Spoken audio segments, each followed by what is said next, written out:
y vi volar por en medio del cielo a otro ángel que tenía el Evangelio eterno para predicarlo a los moradores de la tierra, a toda nación, tribu, lengua y pueblo.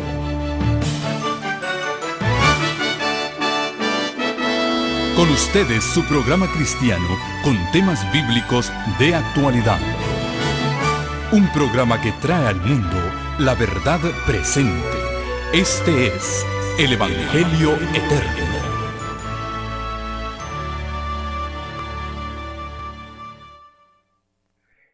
Buenas noches. Feliz Santo Sábado. Estamos muy gozosos de haber entrado en las horas sagradas del Día del Señor y poder compartir juntos el banquete que Dios tiene preparado para nosotros de su palabra. Durante toda esta semana hemos venido estudiando sobre la pasión de nuestro Señor Jesucristo y en forma especial las 7 declaraciones que Cristo hizo estando colgado en la cruz. Por eso nuestro temario lleva por título las 7 palabras de Cristo en la cruz.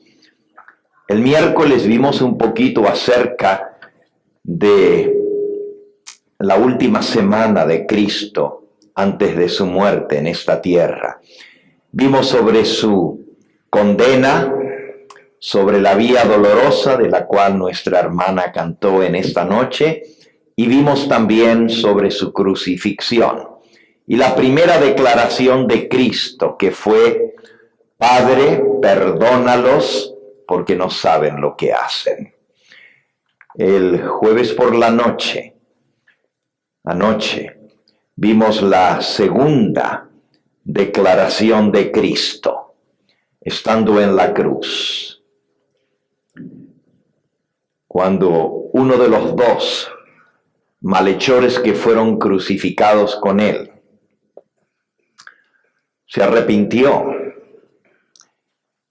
y le pidió: acuérdate de mí cuando vengas en tu reino. Jesús le dijo: de cierto, de cierto te digo hoy, estarás conmigo en el paraíso. Y así este hombre recibió el perdón en la hora final y estará con nosotros cuando Cristo venga en su reino y recibirá la bienvenida en el reino de los cielos. En esta noche nos toca considerar un tema muy especial, porque vamos a hablar de algunas personas muy especiales y quiero que abran sus Biblias. Recuerden que los 4 evangelios registran las palabras de Cristo en la cruz.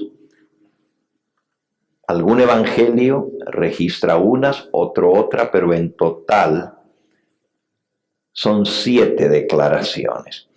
Y para esto vamos a buscar en el Evangelio de San Juan en esta noche.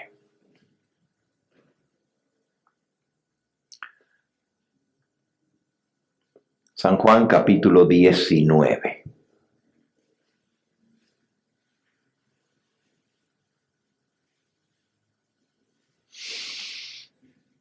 Dice el versículo 25.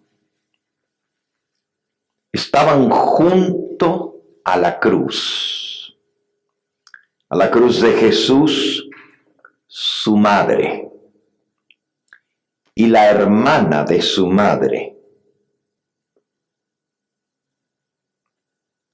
María, mujer de Cleofas, y María Magdalena. Las 3 Marías estaban al pie de la cruz. Jesús primero había hablado como Salvador del mundo, diciendo, Padre, perdónalos, porque no saben lo que hacen. Y concedió a través de su pedido el perdón no solamente a aquellos que lo crucificaron, pero a toda la humanidad.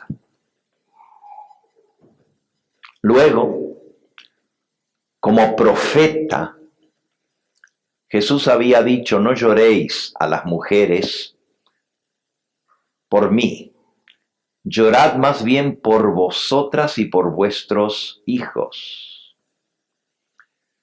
porque vendrá la hora, y nosotros sabemos que se cumplió, cuando el pedido de la muchedumbre, su sangre sea sobre nosotros y sobre nuestros hijos, se iba a cumplir, y la sangre de muchos de los hijos de esas mujeres iba a rodar, iba a chorrear y deslizarse por Jerusalén en la matanza que vino en manos de los romanos. Así que habló como Salvador, habló como profeta y también habló como intercesor, perdonador. Cuando le dijo al ladrón, arrepentido, estarás conmigo en el paraíso, aseguró su salvación por su sacrificio. Pero hoy nos toca ver sus palabras no como Salvador, aunque lo era, no como rey, porque el ladrón le dijo, acuérdate de mí cuando vengas en tu reino. Y lo era. Habían puesto sobre su cabeza, su causa, Jesús Nazareno, rey de los judíos.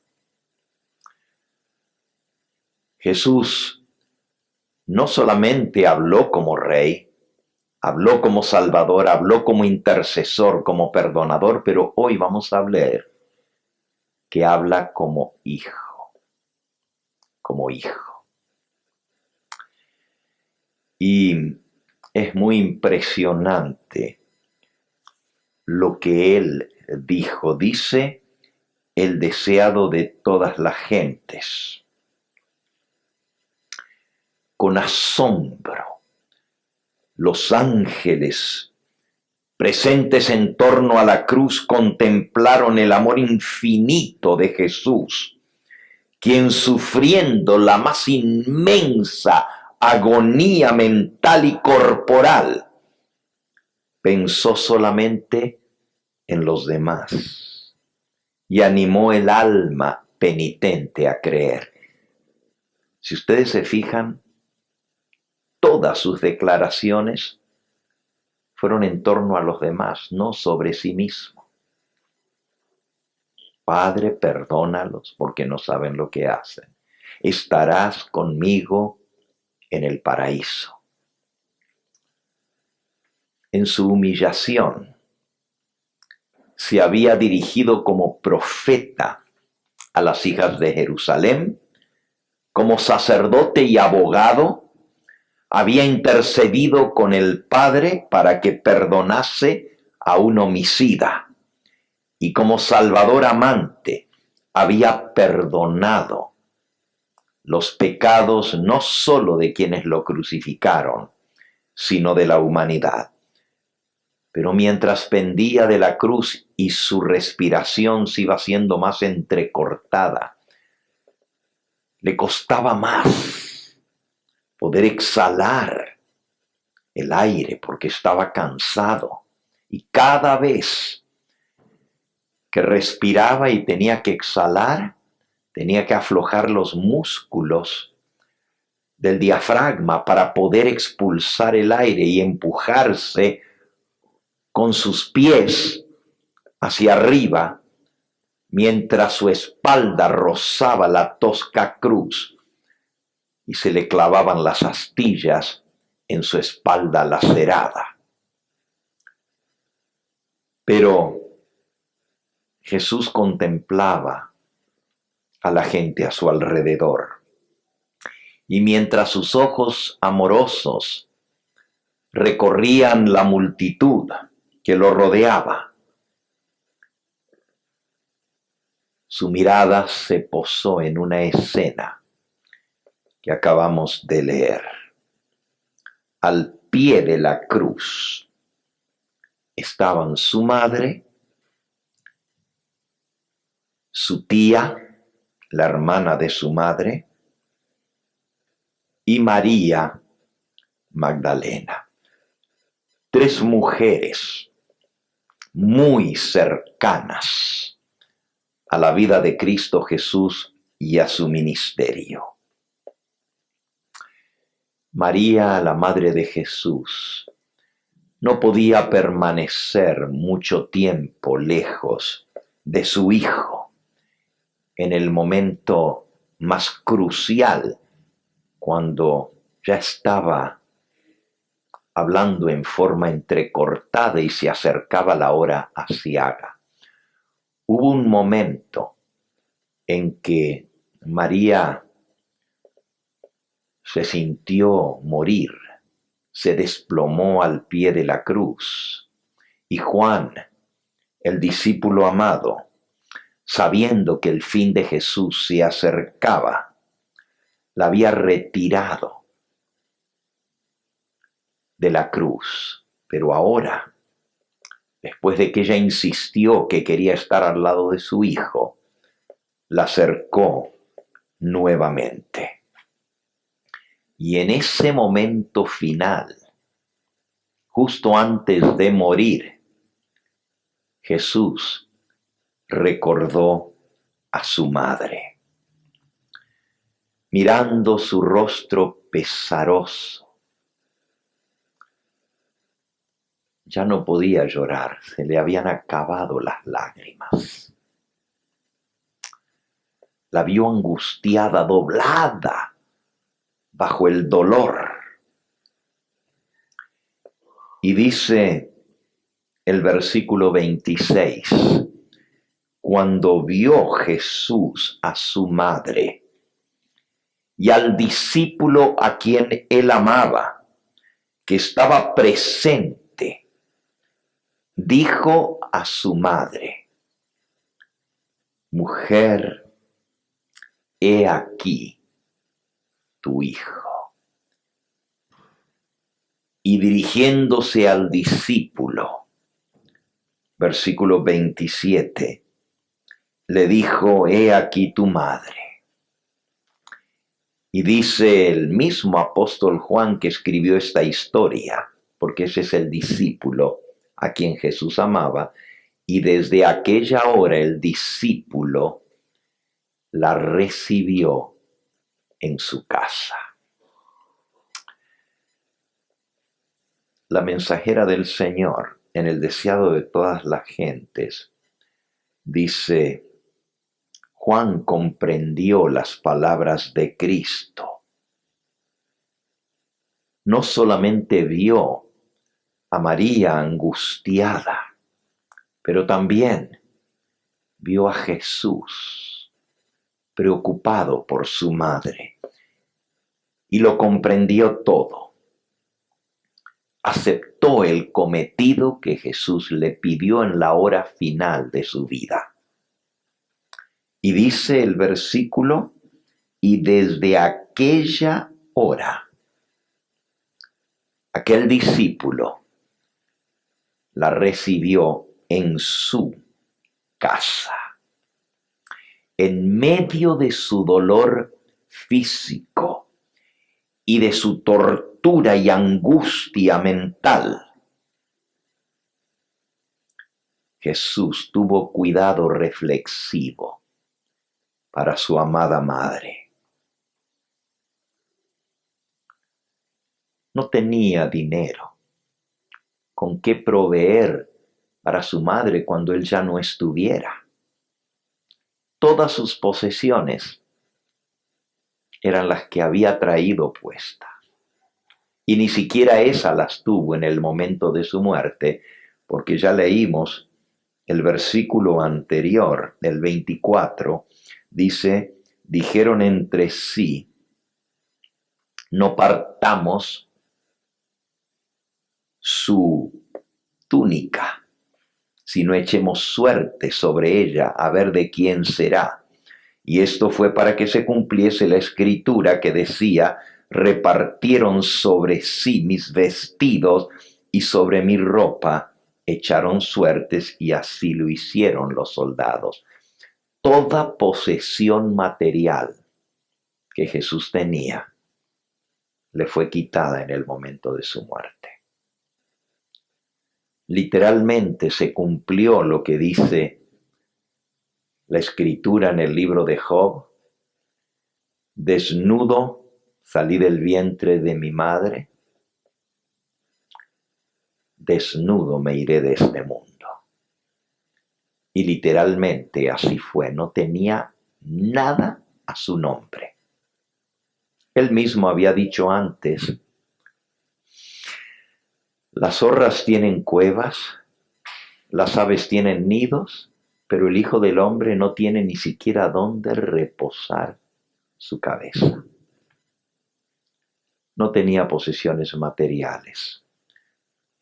Pero dice aquí, aunque no tenía cómo proveer para la comodidad de su hermana, él sabía que en el corazón de Juan él ocupaba el principal lugar. Y porque Juan lo amaba, y fíjense cómo dice el versículo, el 26, cuando vio Jesús a su madre y al discípulo a quien él amaba. Un poquito más adelante, en el capítulo 20, dice que Juan era quien amaba a Jesús, es decir, el afecto entre ambos era mutuo. Pero cuando Jesús vio el discípulo a quien él amaba en forma especial, le dio un cometido que iba a ser el más importante para ese hijo que se moría. Le proveyó lo que su madre más necesitaba: la tierna simpatía de alguien que lo amaba a él más que cualquier cosa, y que por tanto iba a amar a esa mujer que era su madre. Y al recibir ese sagrado cometido, dice la mensajera del Señor, Juan recibió una gran bendición: tener a la madre de nuestro Señor Jesucristo en su casa. Aquí lo dice. Le recordaba constantemente a su amado Maestro. Cada vez que la miraba, cada vez que hablaba con ella, tenía presente a Jesús. Ahora, ¿por qué se la encomendó a su discípulo? Aquí dice la mensajera del Señor, el perfecto amor filial de Cristo resplandece con un brillo siempre vivo a través de la neblina de los siglos. Durante casi 30 años, Jesús había ayudado con su trabajo diario a llevar las cargas del hogar. La Biblia lo dice. Al cumplir los 30 años dejó el hogar materno y se dedicó a su servicio público, tal como lo decía el libro de Levítico, que todo varón al cumplir los 30 años debía servirle a Dios. Y así, hasta los 30 años de edad, no solamente Jesús vivió en su casa. Qué ejemplo para los jóvenes hoy en día, ¿verdad? pero proveyó para las necesidades del hogar. No es mi propósito en esta noche explicar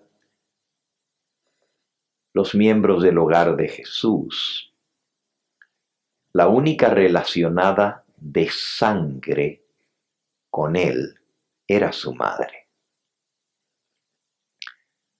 Ustedes saben que la Biblia habla de los hermanos y las hermanas de Jesús.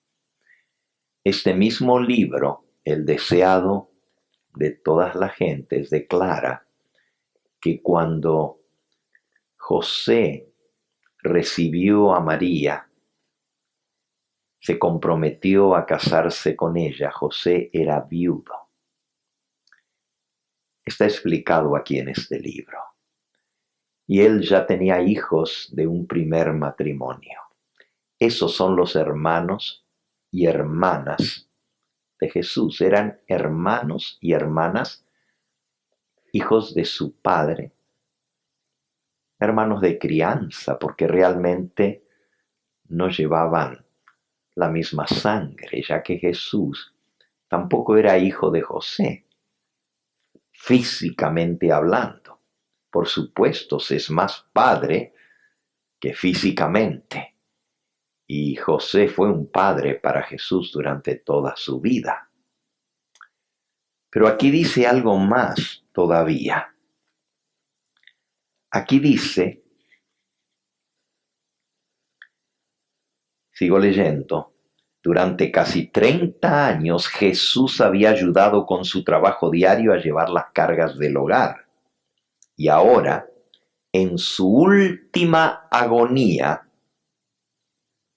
y él tenía 33 años y medio cuando fue crucificado. Exactamente. 33 años y medio. Pero dice aquí, ahora en su última agonía, se acordó de proveer para su madre acongojada, afligida, quebrantada y viuda. Así que José era viudo cuando se casó con María. Pero le llevaba algunos años de diferencia. La Biblia no nos habla mucho de José, solo en los primeros años de Cristo, y luego no se vuelve a mencionar, mientras que de María sí la encontramos varias veces en la historia de los evangelios. La razón para eso es que en algún momento, antes de que Jesús cumpliera los 30 años de edad, su padre de crianza había muerto y ya María estaba viuda. Los demás hijos eran mayores que Jesús. Y les repito, no es mi deseo en esta hora, ni es mi tema, explicar de los hermanos de Jesús. Tengo las bases bíblicas y tengo las evidencias del espíritu de profecía para lo que estoy diciendo. Pero no es mi tema. Si alguno tiene interés de saber sobre los hermanos y hermanas de Jesús, hace unas semanas atrás alguien me hizo la pregunta en el programa La Biblia te responde y di todos los pasajes bíblicos sobre los hermanos y hermanas de Jesús y demostré por la palabra de Dios por qué. Sabemos que esos hermanos eran mayores que Jesús. Posiblemente también ellos ya habían salido del hogar cuando Jesús llegó a los 30 años. Porque si eran mayores que él, todos tenían arriba de 30 años, quizás algunos 40, 45 años de edad, y ya estaban fuera del hogar. Si María hubiera tenido más hijos, como la gente dice, porque hay mucha gente que dice, no, ahí está en la Biblia los hermanos y hermanas de Jesús. Entonces, ¿por qué Jesús tuvo que encomendarle a su madre a Juan? Si ella tenía otros hijos y eran menores que Jesús. Ahora, una cosa es cierta. La Biblia dice que Jesús fue el hijo primogénito de María. San Mateo, en el capítulo 1, dice que José, cuando se dio cuenta que María estaba embarazada, y él sabía que él no había tenido relaciones íntimas con ella, trató de dejarla sin hacer un escándalo para no difamar a la muchacha. Lo pueden leer. Versículo 18 de Mateo 1. El nacimiento de Jesucristo fue así. Estando desposada María su madre con José, antes que se juntasen, se halló que había concebido del Espíritu Santo.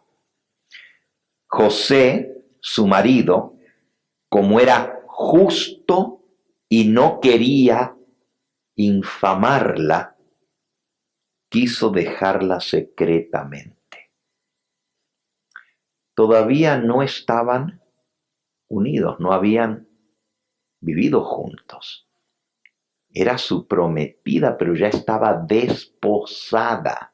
Desposada es, ya la había pedido a su familia. Ya había pedido que sea su esposa. Y ya se había hecho un compromiso. Y se había dado la dote como se acostumbraba por la mujer. Pero todavía no habían convivido. Lo dice clarito aquí. Antes que se juntasen, se halló que había concebido del Espíritu Santo. José, su marido, como era justo y no quería infamarla, quiso dejarla secretamente, porque él sabía que ese bebé que venía en camino no era de él, porque nunca habían estado juntos. Versículo 20. Pensando José en esto, he aquí un ángel del Señor le apareció en sueños y le dijo: José, hijo de David, no temas recibir a María tu mujer, porque lo que en ella es engendrado del Espíritu Santo es, y dará a luz un hijo y llamará su nombre Jesús, porque él salvará a su pueblo de sus pecados. Todo esto aconteció para que se cumpliese lo dicho por el Señor por medio del profeta. Este fue el profeta Isaías, cuando escribió: He aquí una virgen concebirá y dará a luz un hijo, y llamarás su nombre Emmanuel, que traducido es Dios con nosotros. Despertando José del sueño, hizo como el ángel del Señor le había mandado y recibió a su mujer en su casa. Pero no la conoció hasta que dio a luz a su hijo primogénito y le puso por nombre Jesús. Así que Jesús era el primogénito de María. Nuevamente, si hubiera habido otros hijos después de Jesús, hijos menores, no había razón para encomendarle a Juan el cuidado de su madre, porque tendría sus hermanos y sus hermanas de sangre. El punto importante no es ese, el punto importante es que Jesús se preocupó por su madre en el momento final de su vida. En lugar de pensar en sí y lo que él estaba sufriendo, pensó en su madre. Ahora, esta mujer era excepcional. La Iglesia Católica ha hecho de María una figura muy importante en la religión. Si ustedes creen que este servidor va a hablar mal de María, no lo voy a hacer. Y no lo voy a hacer porque la Biblia me dice que ella era una bendita y santa mujer. Y entonces, ¿cómo voy a hablar mal de ella? No estoy de acuerdo con lo que la Iglesia Católica ha hecho con María, porque se ha hecho de María un negocio. Y por todas partes del mundo hay tantas Marías, no solo de nombre, sino de apariciones de la Virgen María. Y cada pueblo y cada país tiene su Virgen. Pero sí una cosa les puedo decir, la Biblia le llama a María Virgen, lo acabamos de leer, le llama bendita, le llama bienaventurada, leámoslo. San Lucas, en el capítulo 1, dice el versículo 27, una virgen desposada con un varón que se llamaba José, de la casa de David, y el nombre de la virgen era María. Y entrando el ángel en donde ella estaba, le dijo: salve, muy favorecida, el Señor es contigo, bendita tú entre las mujeres. El ángel del Señor le llamó bendita. Mas ella, cuando vio al ángel, se turbó por sus palabras y pensaba qué clase de salutación sería esta. Entonces el ángel le dijo: María, no temas, porque has hallado gracia delante de Dios. Y ahora concebirás en tu vientre, y darás a luz un hijo, y llamarás su nombre Jesús.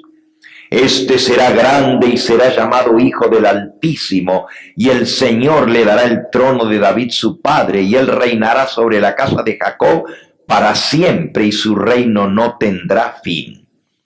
Entonces María dijo al ángel: ¿cómo será esto? Pues no conozco varón. Respondiendo el ángel, le dijo: el Espíritu Santo vendrá sobre ti, y el poder del Altísimo te cubrirá con su sombra, por lo cual también el santo ser que nacerá será llamado Hijo de Dios. Y María respondió, versículo 38, He aquí la sierva del Señor, hágase conmigo conforme a tu palabra. Sumisa a la voluntad de Dios. La Iglesia Católica dice que María nunca jamás pecó. Este dogma quiere decir doctrina que debe ser creída por todo católico. Este dogma se llama el dogma de la Inmaculada Concepción de María. ¿Qué quiere decir Inmaculada Concepción? Que ella fue concebida sin pecado, tal como dice el rezo, el Ave María. Ave María Purísima, sin pecado concebida. Y no estamos hablando de la concepción de Jesús en el vientre de ella. Estamos diciendo que el dogma mariano dice que María fue concebida sin pecado.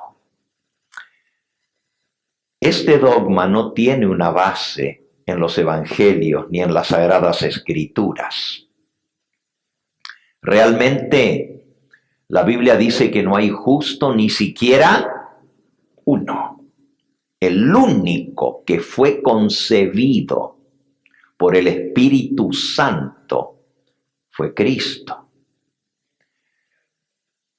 Si María nunca pecó, no hubiera necesitado un Salvador.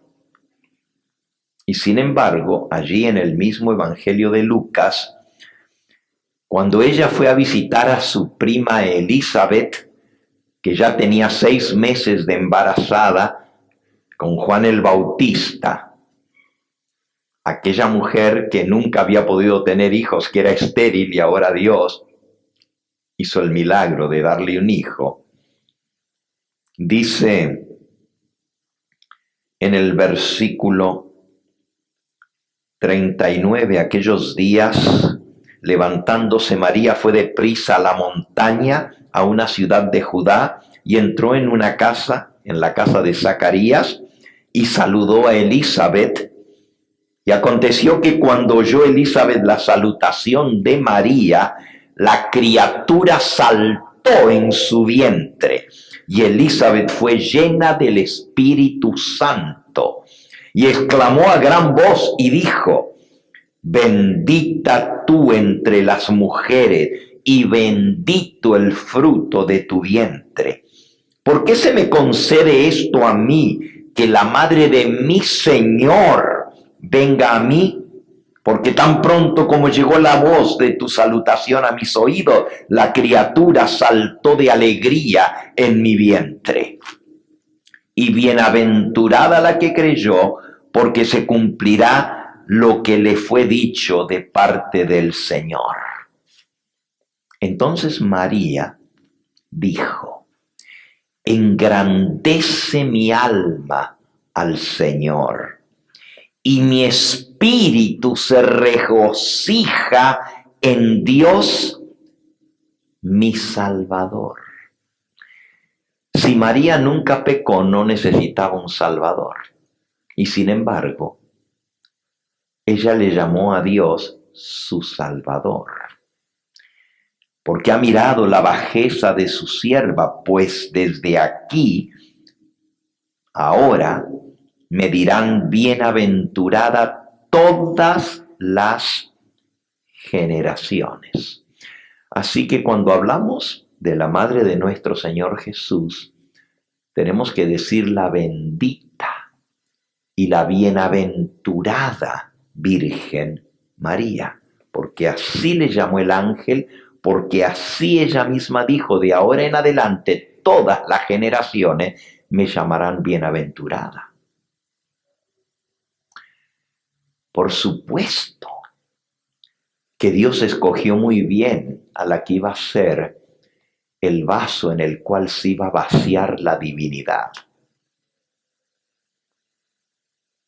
El cielo entero, el Dios eterno, se iba a vaciar en el vaso del cuerpo de María. Y Dios escogió que el vaso fuera puro, que el vaso fuera santo. Pero no porque María nunca pecó, era una mujer bendita y santa, apartada para Dios, pero no sin pecado.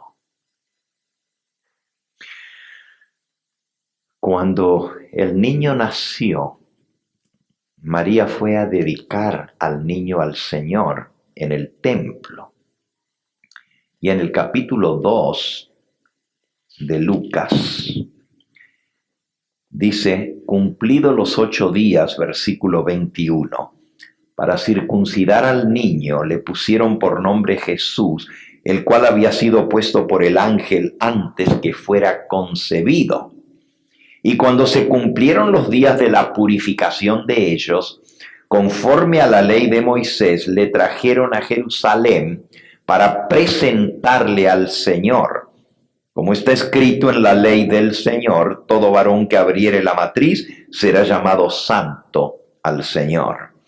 Y vinieron al templo para ofrecer, conforme a lo que se dice en la ley del Señor, un par de tórtolas o 2 palominos. Esta ley está en el libro de Levítico, en el capítulo 12, y podemos buscarla por un momento. Levítico, capítulo 12. Dice: justamente la ley de la purificación después del parto. Y lo vamos a leer en el versículo 6 en adelante. Cuando los días de su purificación fueren cumplidos, por hijo o por hija traerá un cordero de 1 año para holocausto y un palomino o una tórtola para expiación a la puerta del tabernáculo de reunión al sacerdote. Y él los ofrecerá delante de Jehová y hará expiación por ella, por la mujer, y será limpia de su flujo de sangre. Esta es la ley para el que diere a luz hijo o hija. Y si no tiene lo suficiente para un cordero, tomará entonces 2 tórtolas o 2 palominos, uno para el holocausto y el otro para expiación, y el sacerdote hará expiación por ella y será limpia. María vino al templo a ofrecer, y si recordamos lo que leímos en Lucas 2, trajo un par de tórtolas, porque no tenían dinero ni para comprar un cordero, así de pobres eran. Trajo lo que traía el más pobre, 2 palomitas. Una para el holocausto es sacrificio por el pecado, y la otra para expiación y purificación de ella. Si ella hubiera estado sin pecado, no tendría que haber ofrecido sacrificio por el pecado ni expiación. La palabra de Dios es muy clara al decir: todos nosotros hemos pecado. No hay justo ni siquiera uno. Y sin faltar el respeto a la memoria de esa bendita mujer que Dios escogió para ser el vaso en el cual vaciaría la divinidad, tengo que decir que María no fue sin pecado, porque la Biblia declara que ella trajo ofrenda por su pecado y por su expiación por el pecado. Y también que ella se refirió a Dios como su Salvador. Esto y muchas otras cosas me llevan a concordar tal cual como lo que enseña la Biblia, que el dogma de la Inmaculada Concepción de María no tiene base en las Sagradas Escrituras. Esto tiene relación con la doctrina del pecado. Y nuevamente, mi propósito en esta hora es volver al tema de Jesús en la cruz. Pero estamos hablando hoy de la Madre de Jesús. Y tengo que aclarar, hay 3 dogmas marianos en la Iglesia Católica. El primer dogma se llama la Inmaculada Concepción de María. El segundo dogma se llama la Perpetua Virginidad de María. Es decir, que María fue virgen antes de la concepción, después de la concepción, hasta el parto. No conoció varón. Pero el dogma mariano dice que fue virgen antes, durante y después del parto, siguió siendo virgen. Por eso se llama perpetua virginidad de María. Es decir, que ella nunca vivió con su esposo íntimamente. Pero eso no es lo que dice Mateo capítulo 1. Eso contradice las Sagradas Escrituras. Versículo 25. pero no la conoció hasta que dio a luz a su hijo primogénito. Y la palabra conocer, ginosko en griego y adá en hebreo, es la misma que se usa en Génesis cuando dice, y conoció Adán a su mujer y le dio a luz a su hijo primogénito y le puso por nombre Caín. Y conoció de nuevo Adán a su mujer y le dio a luz a su segundo hijo y le puso por nombre Abel. Conocer es la palabra bíblica que se usa para la relación íntima entre un hombre y una mujer. Y este texto dice que José no conoció a su mujer hasta que dio a luz a su hijo primogénito. Es decir, no había tenido relación con ella hasta que salió embarazada del Espíritu Santo, no tuvo relación con ella hasta que nació el bebé. Pero después de eso, vivieron como esposos en forma normal. El problema es que en la Iglesia Católica se enseña que el pecado se hereda y a esto se le llama el pecado original y que toda persona nace con la culpa del pecado. Y si María hubiera nacido, según la Iglesia Católica, como cualquier otro ser humano, hubiera traído pecado y por lo tanto no sería inmaculada. Entonces enseñan que ella fue concebida en forma sobrenatural igual que Jesús. Y si ella fue concebida en forma natural, en forma sobrenatural, y nunca pecó, entonces, ¿qué acerca de sus padres? Porque si ellos la concibieron, entonces ella hubiera traído el pecado original también. Entonces, sus padres tendrían que haber sido concebidos en forma sobrenatural. Y también los padres de ellos. ¿Y hasta dónde vamos hacia atrás? El problema es que la doctrina del pecado, que enseña que el pecado se hereda, también contradice la palabra de Dios. Lo pueden leer en el libro de Ezequiel, en el capítulo 18. Dice el versículo 20, el alma que pecare, esa morirá. El Hijo no llevará el pecado del Padre, ni el Padre llevará el pecado del Hijo. La justicia del justo será sobre él y la impiedad del impío será sobre él. Los hijos no heredan el pecado del Padre. La Biblia dice que el pecado es transgresión de la ley y solamente se cuenta como pecado cuando la persona sabe lo que es bueno y lo que es malo y escoge hacer lo malo y transgrede a sabiendas la ley. Es cierto que nacemos de padres pecadores, pero el pecado no se pasa en los genes como una enfermedad congénita.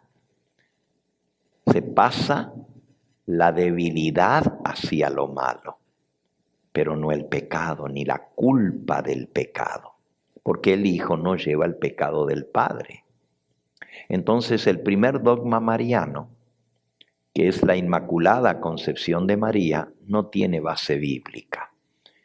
El segundo dogma, la perpetua virginidad de María, tampoco tiene base bíblica. La primera parte de que ella fue virgen, sí, porque eso está declarado en la palabra de Dios. Ella era virgen cuando concibió a Jesús en su vientre y siguió siendo virgen hasta que el niño nació. Pero eso de que fue virgen durante el parto, entonces, ¿cómo nació el niño? ¿Por dónde nació? Físicamente hablando, se dice que una mujer es virgen cuando su himen no ha sido roto. Pero por el mismo conducto es donde nacen los bebés. Y si el niño nació como nace todo otro niño, pues obviamente tuvo que abrir el conducto. Y no pudo seguir siendo virgen después del parto.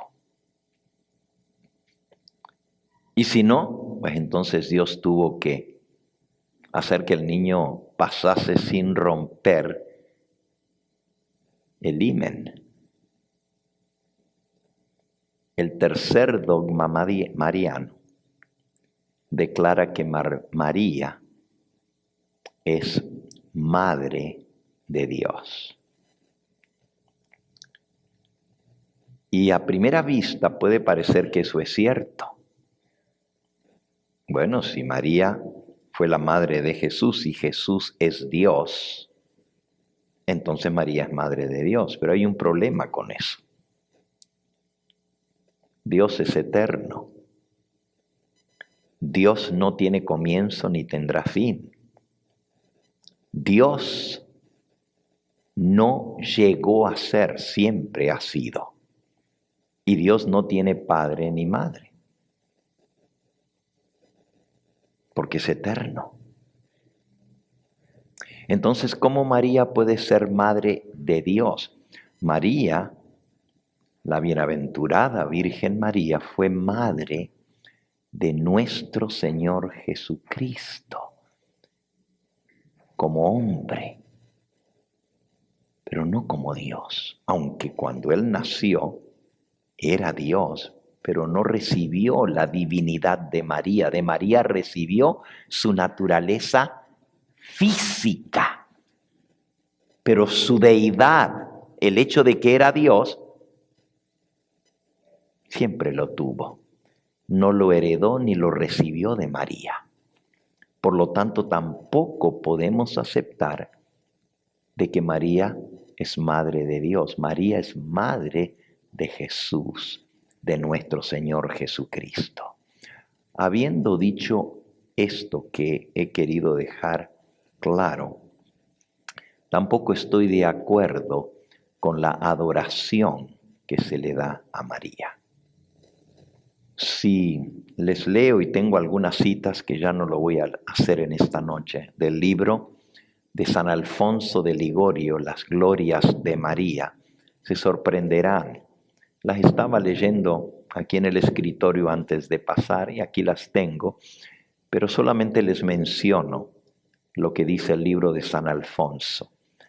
Dice que María es tan exaltada que es mayor que los ángeles del cielo, porque es la reina del cielo. Y todos los ángeles la reconocen como reina del cielo. María merece ser adorada, porque es la madre de Dios. Y si adoramos a Jesús, que es nuestro Dios, ¿cómo no vamos a adorar a su madre de donde Él nació? Sin embargo, la Biblia nos dice que solo podemos adorar a Dios.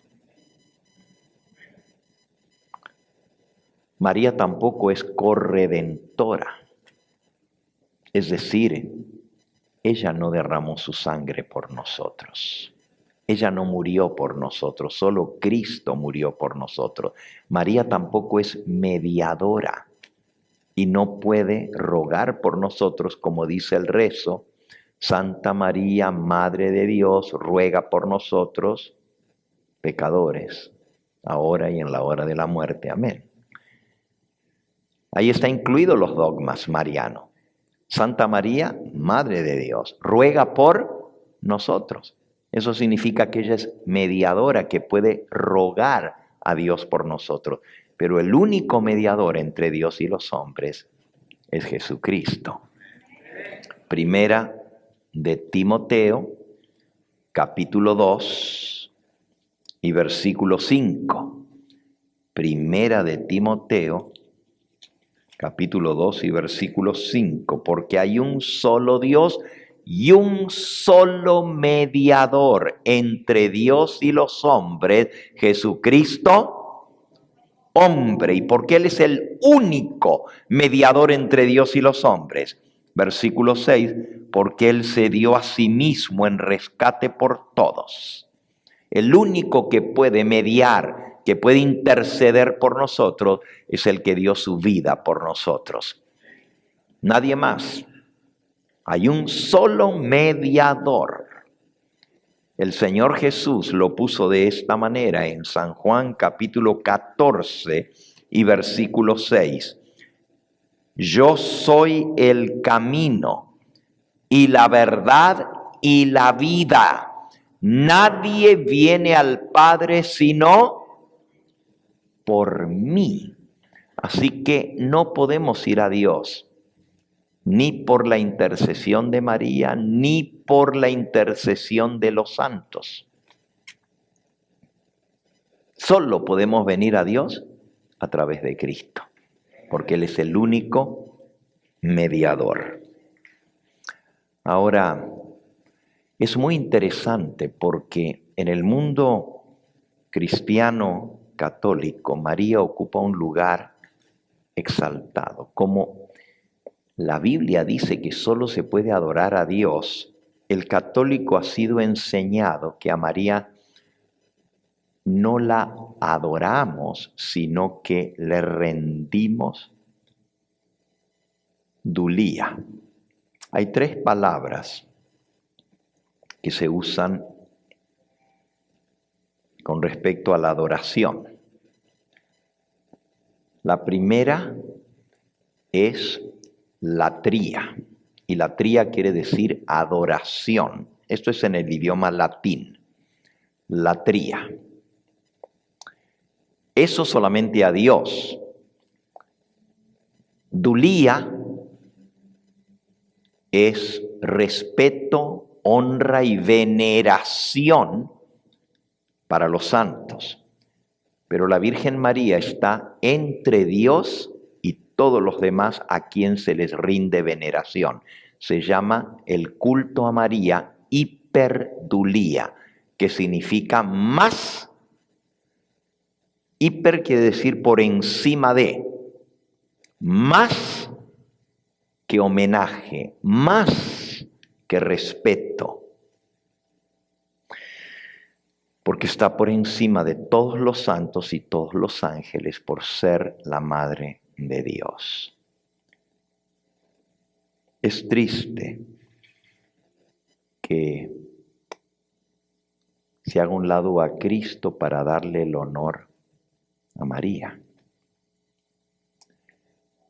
María puede ser nuestro ejemplo, y lo es. María puede ser una bendita y santa mujer, y lo es, y bienaventurada.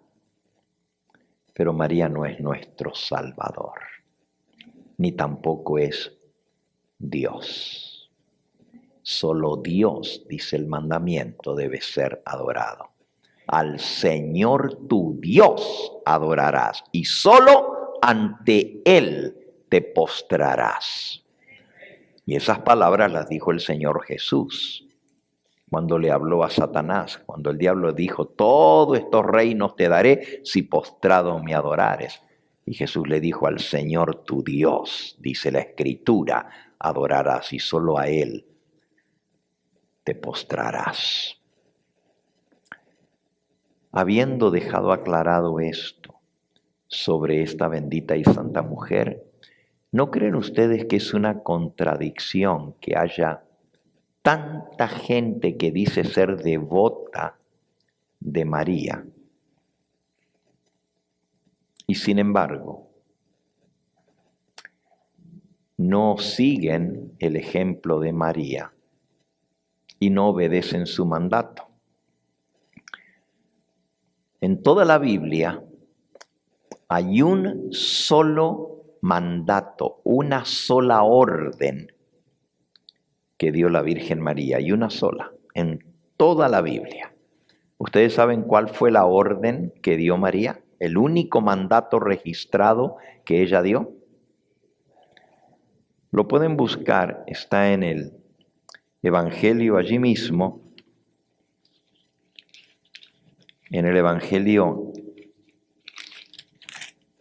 según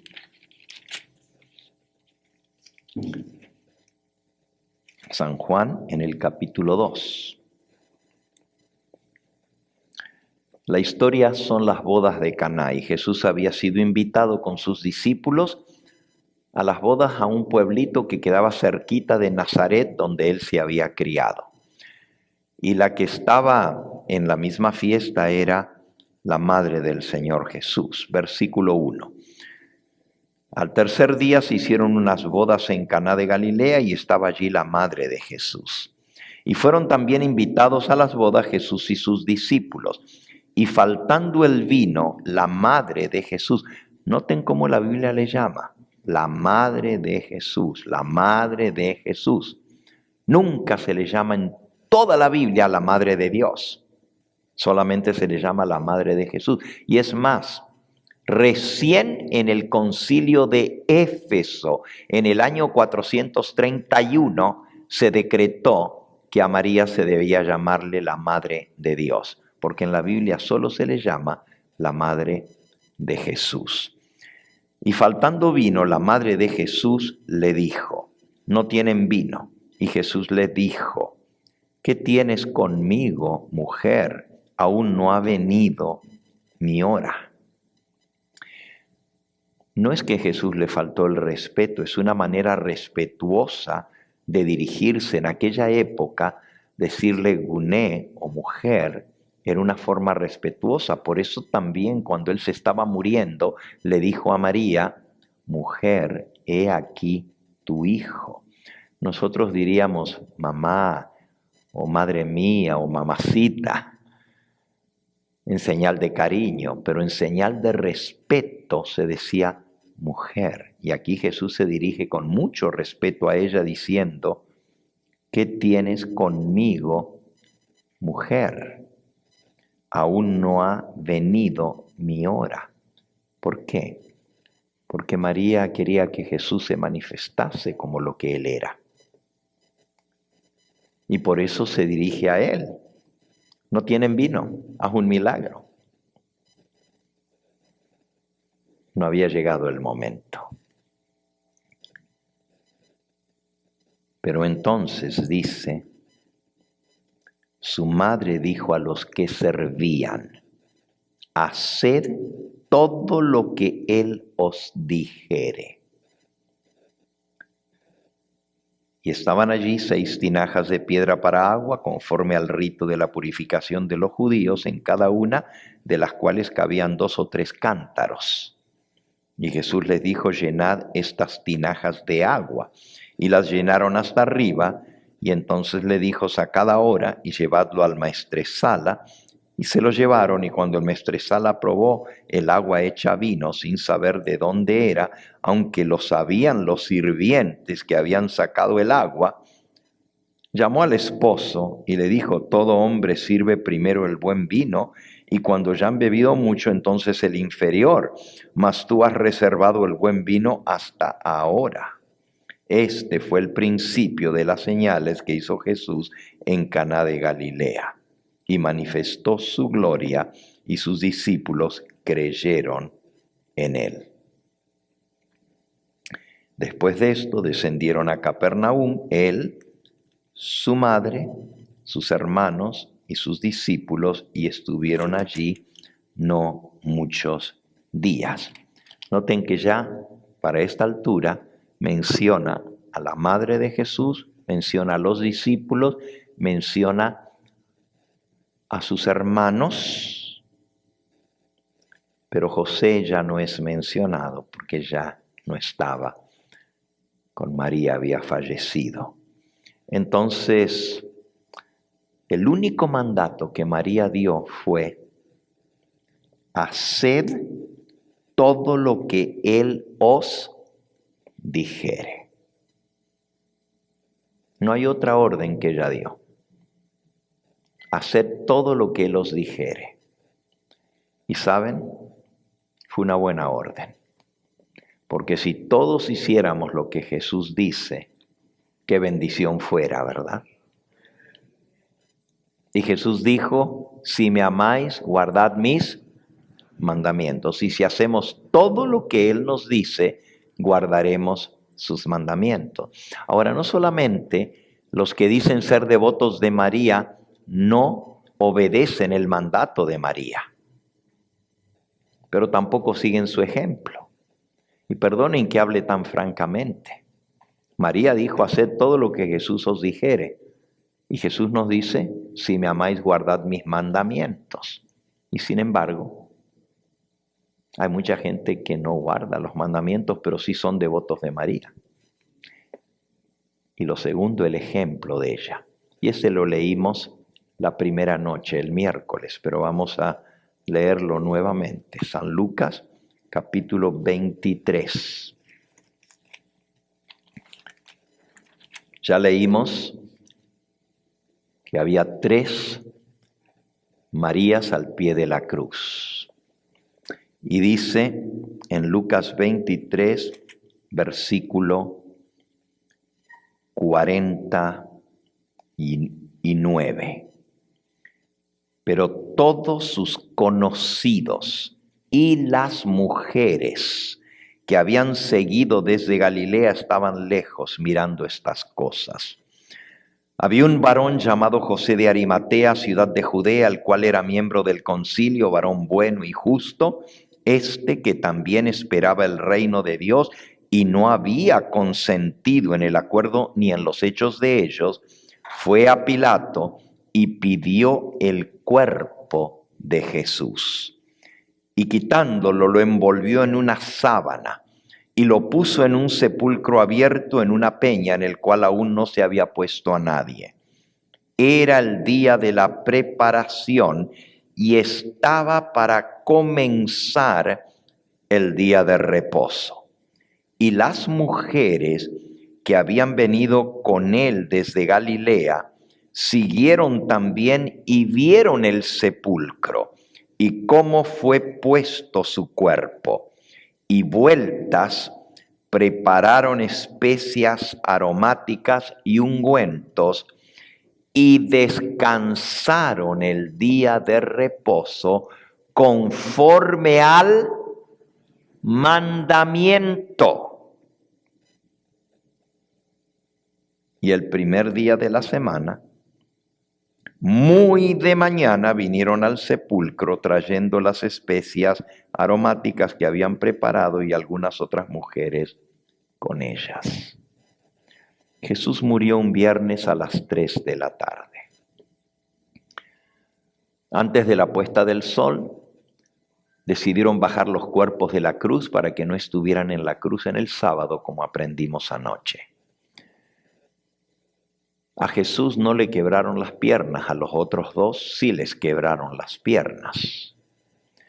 Y después que Jesús se constató que estaba muerto, un soldado le atravesó el costado con una lanza.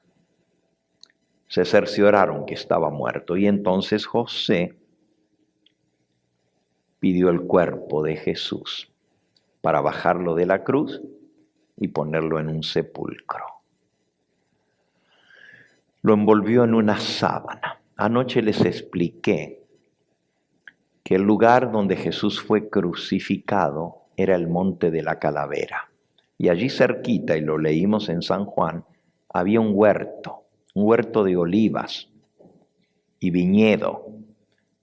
Hasta el día de hoy se encuentran los vestigios de ese huerto, porque hay un lagar donde se pisaban las uvas, donde se machacaba las aceitunas para sacar el aceite, las olivas, y también había un gran depósito de agua para poder regar ese huerto. Todo eso todavía existe hasta el día de hoy. Jesús fue enterrado en un sepulcro cavado en la roca. Y al cavar el cuarto dentro de la roca, dejaron una mesada, ya les expliqué anoche, donde se ponía el cuerpo para prepararlo. Se lo lavaba, se lo preparaba para la sepultura. Se le ponía especias aromáticas, drogas, ungüentos, y en cada vuelta de la venda se iba vendando de los pies hasta la cabeza, así como Lázaro, que estaba todo vendado. Y en cada vuelta de la venda se le ponía perfumes, especies para mantener y preservar el cuerpo, drogas aromáticas. A Jesús no le hicieron eso, porque no había tiempo. Desde que él murió a las 3 de la tarde y se consiguió el permiso con Poncio Pilato de bajarlo de la cruz, fue transcurriendo el tiempo. Lo llevaron al sepulcro que estaba allí mismo, y ya leímos anoche porque estaba cerca de donde había sido crucificado, a la vuelta. Y allí lo pusieron, pero no lo prepararon para el sepulcro, para el entierro. Nomás lo envolvieron en la sábana y lo pusieron en la mesada. Las mujeres compraron drogas aromáticas y ungüentos que iban a necesitar para preparar el cuerpo, pero dice el versículo que descansaron el sábado conforme al mandamiento. Y el primer día de la semana, muy de mañana, vinieron al sepulcro, trayendo las especies aromáticas que habían preparado y algunas otras mujeres con ella, y hallaron la piedra del sepulcro que la tapaba removida, y ya no encontraron el cuerpo de Jesús. Eso lo explicamos anoche. Entonces, entre esas mujeres estaba la bienaventurada y bendita Madre del Señor Jesús. Y esa mujer, con una espada clavada en su alma, porque así le habían dicho cuando Jesús fue presentado de 8 días en el templo, una espada atravesará tu alma. Quebrantada por la muerte de su hijo de 33 años, prefirió dejar el cuerpo de su amado hijo sin sepultar, sin preparar, sin embalsamar,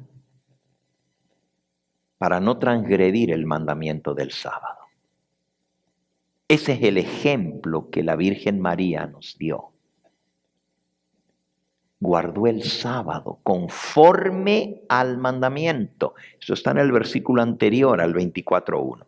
Está en el 23:56, el último versículo anterior. Vueltas prepararon especias aromáticas y ungüentos y reposaron el sábado conforme al mandamiento. Es decir, la Madre de nuestro Señor Jesucristo escogió dejar el cuerpo de su amado Hijo, que ella sabía que era el Hijo de Dios, pero era su Hijo físicamente también, sin la preparación, porque no les dio tiempo. Y tempranito, el primer día de la semana, vinieron a hacer lo que no iban a hacer en las horas del sábado, el trabajo de preparar el cuerpo para la sepultura. María y las otras Marías compraron antes de la puesta del sol lo que necesitaban. Otras mujeres, luego agrega, también vinieron el primer día de la semana. Esas otras también compraron más ungüentos. Y si van a Mateo capítulo 28, dice el versículo 1,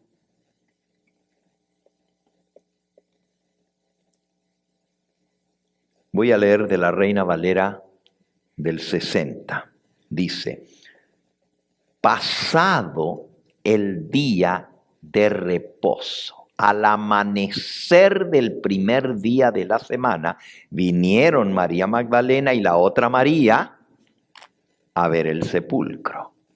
Y llegadas, hubo un gran terremoto porque un ángel del Señor, descendiendo del cielo y llegando, removió la piedra y se sentó en ella. De miedo de él, los guardas temblaron y se quedaron como muertos. Mas el ángel respondió y dijo a las mujeres: no temáis vosotras, porque yo sé que buscáis a Jesús, el que fue crucificado. No está aquí, pues ha resucitado, como dijo. Venid, ved el lugar donde fue puesto el Señor. En el versículo 1 nuevamente: pasado el día de reposo, al amanecer del primer día de la semana. Y allá en Lucas decía muy de mañana. Ahora escuchen bien. No importa cuán temprano te levantes el primer día de la semana, cuando amanece, según la Biblia ya pasó el día de reposo. Fíjense, ahí está escrito. Pasado el día de reposo, al amanecer del primer día de la semana, vinieron al sepulcro. Quiere decir que el día de reposo no es el domingo, es el día antes. Quiere decir que el día de reposo no es el domingo, es el día antes. El séptimo, no el primer día de la semana. El séptimo, pasado el día de reposo, al amanecer el primer día de la semana. Y la Virgen María prefirió guardar el sábado y no transgredir el mandamiento de Dios. Y vinieron nuevamente San Marcos,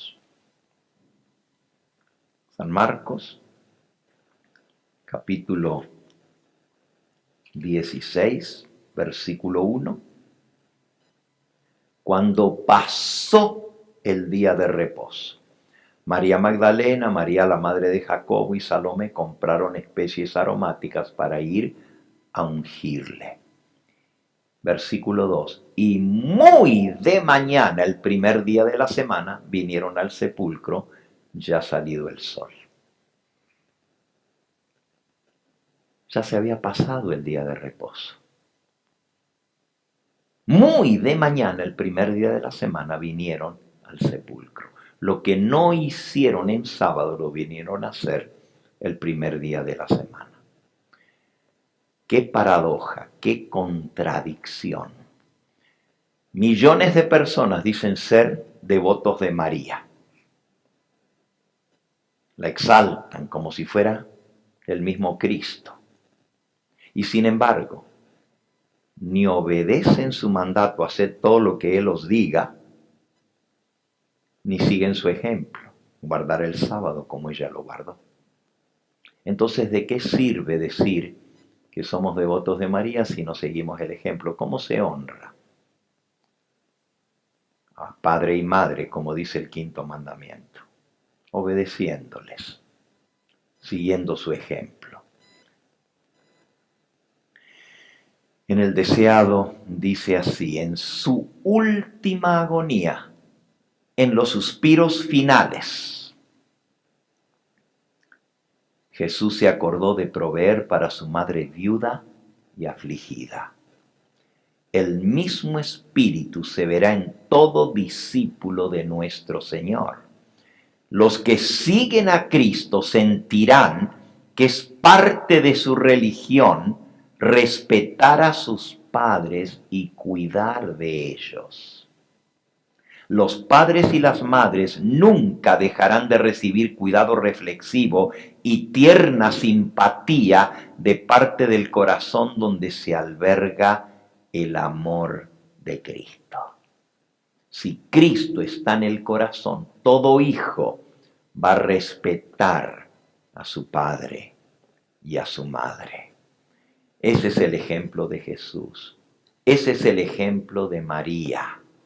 Ese es el ejemplo de esas mujeres que nos dejaron a nosotros para seguir. El sábado comienza la puesta del sol del viernes, cuando se mete el sol, y termina a la puesta del sol del sábado. De puesta de sol a puesta de sol. Un versículo más en el libro de Nehemías, para que ustedes vean cuándo comienza el sábado. Nehemías. Lo van a encontrar un poquito antes del libro de Salmos, en el capítulo 13. Nehemías capítulo 13. Dice el versículo 19. Sucedió pues que cuando iba oscureciendo a las puertas de Jerusalén antes del día de reposo, dije que se cerrasen las puertas y ordené que no las abrieran hasta después del día de reposo. Cuando iba oscureciendo, acercándose la puesta del sol, cerraron las puertas y no se abrieron hasta que pasó el día de reposo. Estaban transgrediendo el sábado, por eso Nehemías tuvo que mandar a cerrar las puertas de la ciudad. Miren lo que estaban haciendo. Versículo 15. En aquellos días vi en Judá algunos que pisaban en lagares en sábado. Fíjense, pisaban lagares, es decir, estaban exprimiendo las uvas en sábado, y que acarreaban haces y cargaban asnos con vino y también de uvas y de higos y de toda suerte de carga, y traían a Jerusalén en día de sábado, y protestéles acerca del día en que vendían el mantenimiento. También había en la ciudad tirios que traían pescado y toda mercadería y vendían en sábado a los hijos de Judá en Jerusalén. Fíjense, vendiendo mercancía, vendiendo mantenimiento. Quiere decir que el sábado ni siquiera debemos ir a hacer las compras al supermercado. No solamente no preparar un cuerpo para la sepultura en las horas del sábado, pero tampoco comprar provisiones en sábado. La palabra de Dios es muy clara y nos enseña cómo debemos guardar el sábado para gloria suya. Yo quiero invitarles a todos ustedes a que celebren el sábado tal cual como lo enseña la palabra de Dios. A que lo respeten de puesta del sol del viernes a puesta del sol del sábado. ¿Qué se hace en sábado? Lo que hacía Jesús. ¿Qué hacía Jesús? Sanaba a los enfermos, ayudaba a los necesitados, visitaba a los huérfanos y a las viudas, iba a la sinagoga conforme a su costumbre, nunca dejó de ir a la iglesia un sábado. Nunca. Lo pueden leer en Lucas 4:16. Y Jesús, como acostumbraba, entró en el día de sábado en la sinagoga. La costumbre de Jesús era ir el día de sábado a la sinagoga y se levantó a leer. ¿Qué hacemos en sábado? Hacemos obras de bien. Podemos visitar nuestra familia, pasar tiempo con ellos. Podemos predicar la palabra de Dios, podemos hacer la obra misionera, podemos estar en contacto con la naturaleza que Dios ha creado, ir a la montaña, ir a un lago, estar a la orilla del mar, ver las obras que Dios ha creado, que nos eleven y nos acerquen al Creador, porque el sábado es un recordativo que Dios hizo el mundo en 6 días y reposó el 7º día.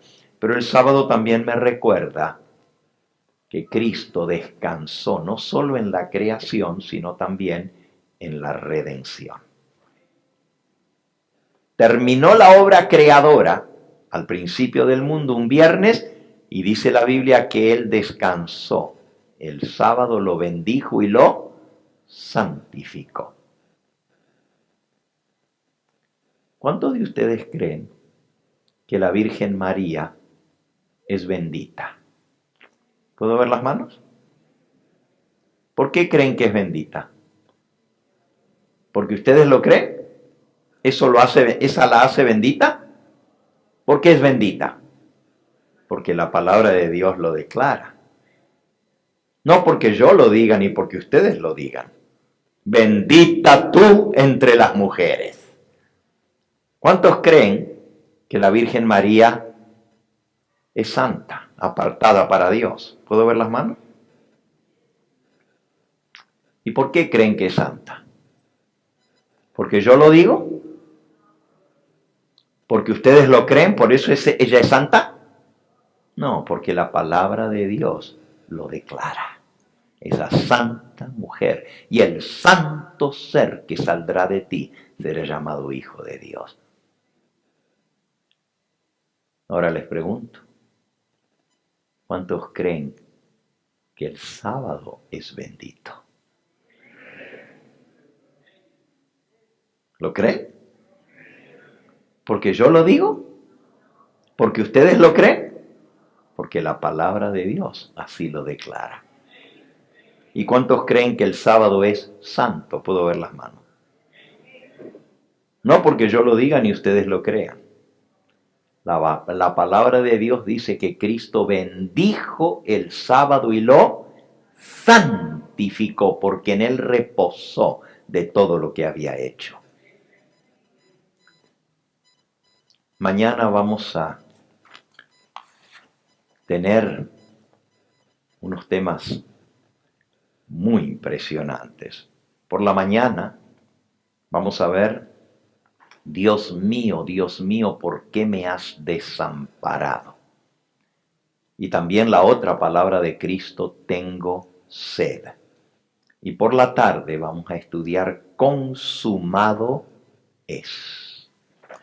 El domingo concluye nuestra serie de las 7 palabras y será, Padre, en tus manos encomiendo mi espíritu. La muerte de Cristo. Ahora hay millones de personas que celebran la resurrección de Cristo y cada domingo van a la iglesia en honor de la resurrección de Cristo. Hay mucha gente sincera que lo hace creyendo que están agradando a Dios de esa manera. No somos nosotros quienes para juzgarlos, pero una cosa les puedo decir. Dios no les toma en cuenta su error, porque no saben. Pero la Biblia dice que si nosotros sabemos hacer lo bueno y no lo hacemos, no sé qué.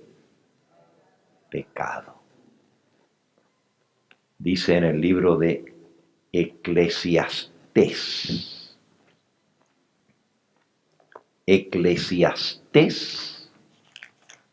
Salmos, Proverbios y Eclesiastés capítulo 5. Versículo 6. No dejes que tu boca te haga pecar, ni digas delante del ángel que fue ignorancia. ¿Por qué harás que Dios se enoje a causa de tu voz y que destruya la obra de tus manos? No puedes decir que es ignorancia. Quizás tus padres, tus abuelos, guardaron el domingo porque fue lo que habían sido enseñados, pero tú y yo tenemos la palabra de Dios. Y aquí está la verdad. No podemos decir que fue ignorancia. Yo guardo el sábado porque Jesús lo bendijo y lo santificó y Él lo guardó. Yo guardo el sábado porque me recuerda a Cristo como el Dios creador y el Dios redentor. Jesús terminó la obra creadora un viernes y descansó el sábado. Y cuando vino a salvarnos, terminó la obra que había venido a hacer, nuestra redención. Un viernes, a las 3 de la tarde, pendido entre cielo y tierra, exclamó: consumado es, y expiró. Y descansó todas las horas del sábado en la tumba. Y el primer día de la semana, tempranito, volvió a la vida. En la creación descansó el sábado, y en la redención descansó en la tumba el sábado. El sábado es el día del Señor. Y dice Isaías 58:13: si retrajeres del sábado tu pie, de hacer tu voluntad en mi día santo. ¿Cómo le llama el Señor al sábado? Mi día santo. Eso es Isaías 58:13. Si retrajeres del sábado tu pie, de hacer tu voluntad en mi día santo, y lo llamares delicia, santo, glorioso de Jehová, y lo venerares, no andando en tus propios caminos, ni buscando tu voluntad, ni hablando tus propias palabras. Dios nos manda a que le llamemos al sábado delicia. Entonces te deleitarás en Jehová. Si tú quieres conocer las delicias de Cristo, deleítate en su día santo. Y el Señor te va a hacer comprender la maravilla de la bendición del sábado. Todos los días son de 24 horas, pero el sábado es diferente. Y usted dice: ¿pero por qué? Si a veces hay sábados que llueve y a veces hay sábados de sol, como con los demás días, no hay ninguna diferencia. Hay mucha diferencia. Porque el sábado Cristo lo bendijo y lo santificó. Y nos dio el ejemplo reposando en él. Hacer todo lo que él os dijere, dijo la madre de Jesús. Y ella misma nos dio el ejemplo, guardando sus mandamientos. Yo quiero invitarte en esta hora a hacer un pacto con ese Señor que se acordó de su madre en el momento de su muerte. Y si Él tuvo ese amor filial en su corazón, ¿cómo no habremos nosotros de mostrar nuestro amor para con Él, que pensó en nosotros también cuando dijo: Padre, perdónalos, porque no saben lo que hacen? Yo quiero invitarte a hacer un pacto de serle fiel al Señor, de servirle a Él de todo corazón, de obedecer sus mandamientos, porque Él dijo: si me amáis, guardad mis mandamientos. ¿Cuántos de los que están aquí un día tuvieron que tomar la decisión? Se criaron quizás en una iglesia, en la iglesia católica, o asistían a alguna iglesia quizás evangélica, bautista, pentecostal, asambleas. ¿Cuántos de los que están aquí vienen de una iglesia en la cual se respetaba el domingo? ¿Puedo ver las manos? Oh, wow, miren alrededor. Manténganlas en alto. Todos ustedes fueron enseñados del domingo, ¿verdad? Ahora pueden bajar sus manos. ¿Hay alguien aquí que desde niño conoció del sábado? ¿Hay alguien aquí? 1, 2, 3, 4, 5. Fíjense, de toda esta vasta congregación, la gran mayoría conocieron del Señor en una iglesia dominical. La pregunta es: ¿Les costó hacer el cambio? ¿Les costó? Un poquito, dice el hermano.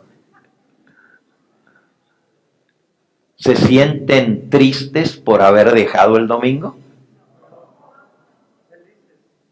Amén. Porque ahora saben que están haciendo la voluntad de Dios. Pregunto, ¿y aquellos que aún no han hecho ese cambio? Yo no te lo pido, te lo pide el Señor. Si me amáis, guardad mis mandamientos. ¿Estás dispuesto a seguir el ejemplo de Jesús, el ejemplo de la Virgen María? ¿Estás dispuesto o dispuesta a hacer lo que a Dios le agrada? Es el único camino a seguir, el único camino seguro. Él dice que el que guarda todos los mandamientos, pero ofende en uno, se hace culpable de todos.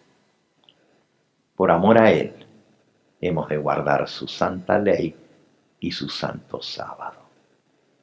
Vamos a ponernos en pie. Y antes de que oremos, quiero preguntar si hay alguna persona aquí en esta noche que vino buscando una bendición especial de parte de Dios. Yo sé que todos tenemos necesidades, todos los que estamos aquí. No hay uno que pueda decir yo no necesito nada. Todos tenemos pedidos en nuestro corazón, pero yo me refiero, ¿hay alguna persona aquí que necesita un milagro en su vida? Quizás tiene un ser querido que está enfermo, o quizás tú mismo o tú misma necesitas un milagro de Dios que te sane. La palabra de Dios dice, todo lo que pidiéremos, lo recibiremos de Él, porque guardamos sus mandamientos y hacemos las cosas que a Él le agradan. San Juan capítulo 3, primera de Juan, capítulo 3 y versículo 24. Todo lo que pidiéremos lo recibiremos de Él porque guardamos sus mandamientos y hacemos las cosas que a Él le agradan. ¿Hay alguien que necesita un milagro de parte de Dios? No estoy pidiendo que todos pasen aquí al frente, solamente aquellos que realmente tienen una necesidad muy, pero muy grande en su alma y quieren pedirle al Señor que le haga ese milagro. Todavía Jesús puede transformar el agua común de tu vida, en vino. Todavía el Señor puede hacer milagros.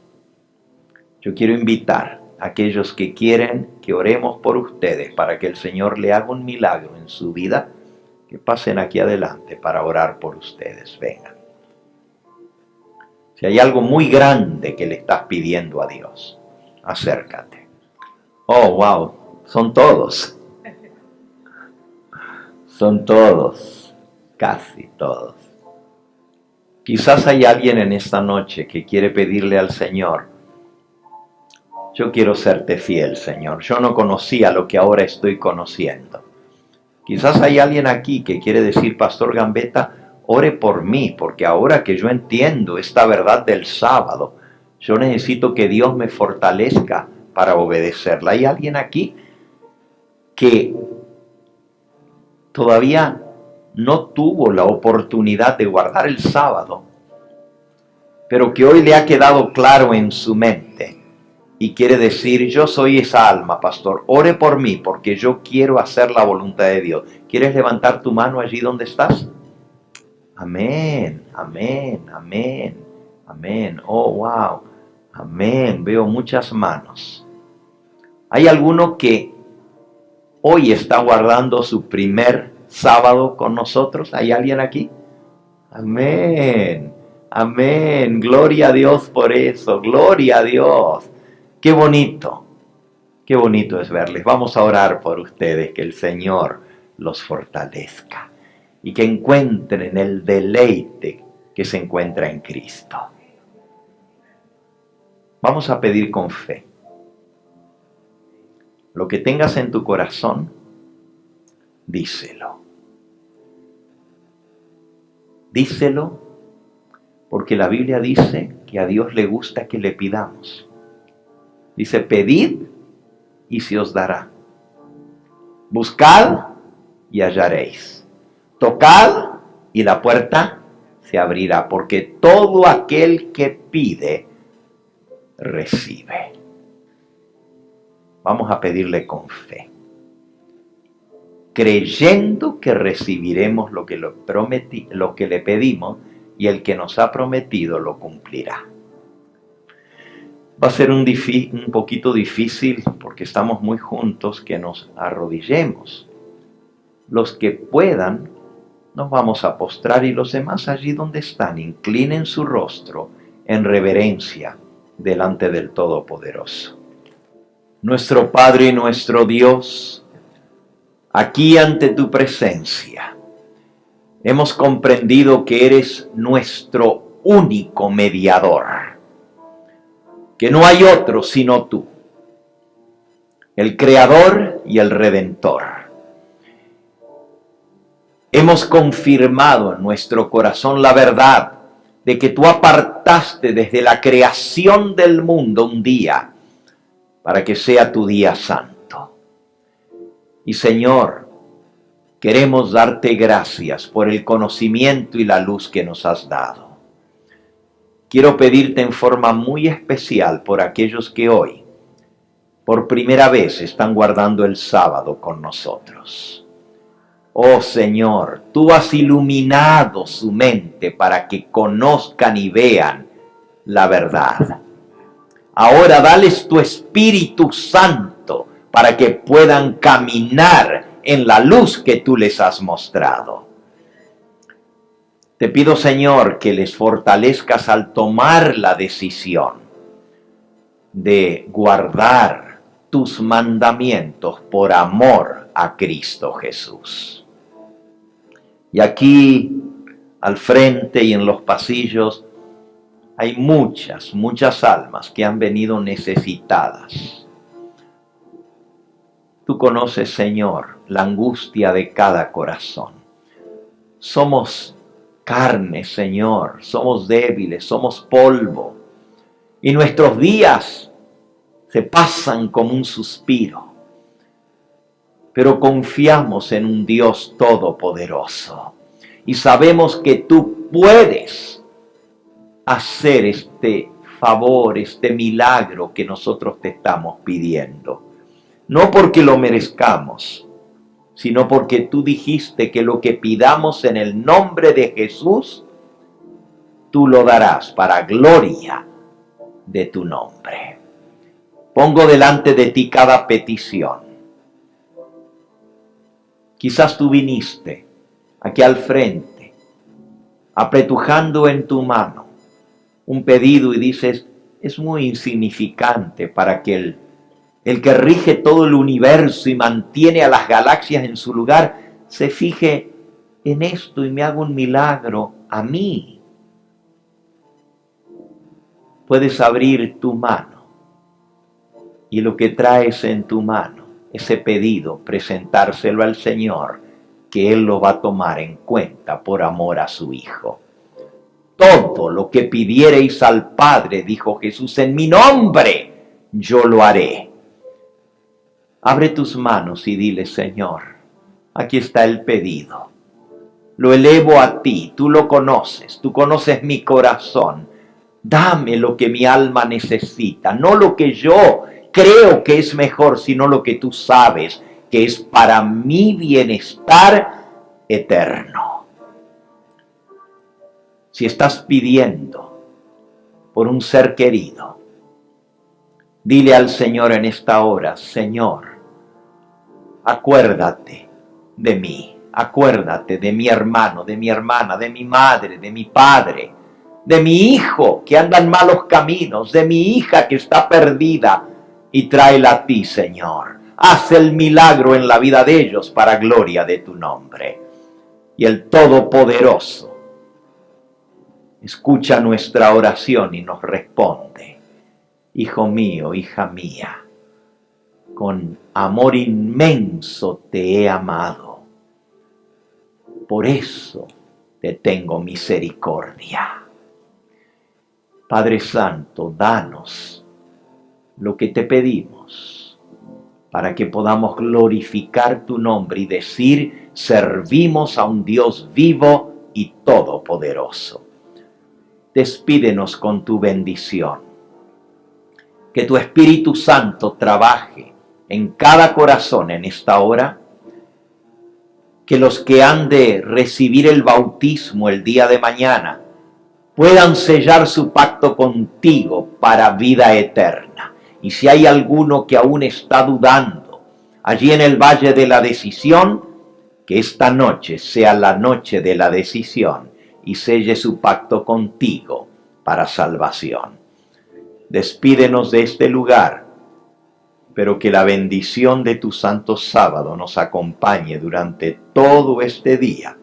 Que tus ángeles nos protejan en la noche y que al despertarnos y abrir nuestros ojos podamos decir: hoy voy a tu casa, Señor, a adorarte como lo hacía Jesús, y porque te amo, he de guardar tus mandamientos.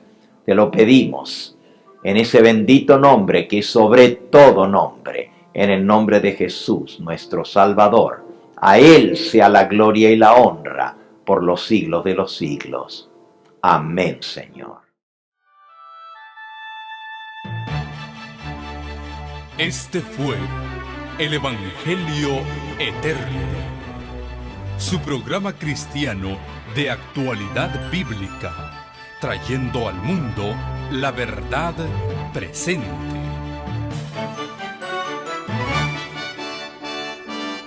Y vi volar por en medio del cielo a otro ángel que tenía el Evangelio Eterno, para predicarlo a los moradores de la tierra, a toda nación, tribu, lengua y pueblo.